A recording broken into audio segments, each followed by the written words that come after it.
Hey Jeff, so I was told I didn't need a bond beam or something like that on my pool. Can you explain what that is and why it's important to have it?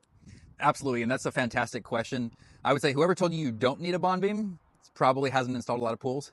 So what a bond beam is, this is required by engineering. Obviously, it's something we always do, and there are a lot of local folks that do it as well, but you want to make sure on your pool shell, your rebar is going to be drilled through your shell on this lip.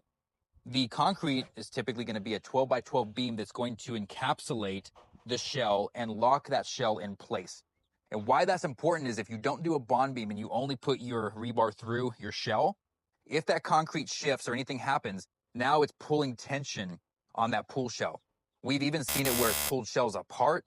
We've seen it where it's cracked the complete bullnose, which is your coping. It's cracked the concrete around the pool. So the bond beam is the required structure around the shell that holds it in place, locks it together, is vitally important. I'd say within the entire install, that is probably the most important thing, which is why it's very important that you know who's doing your concrete, you know that they're doing it correctly, because let's be honest, if they're not doing your concrete correctly, it will affect the shell. And if it affects the shell, the manufacturer will not warranty that because it was done incorrectly.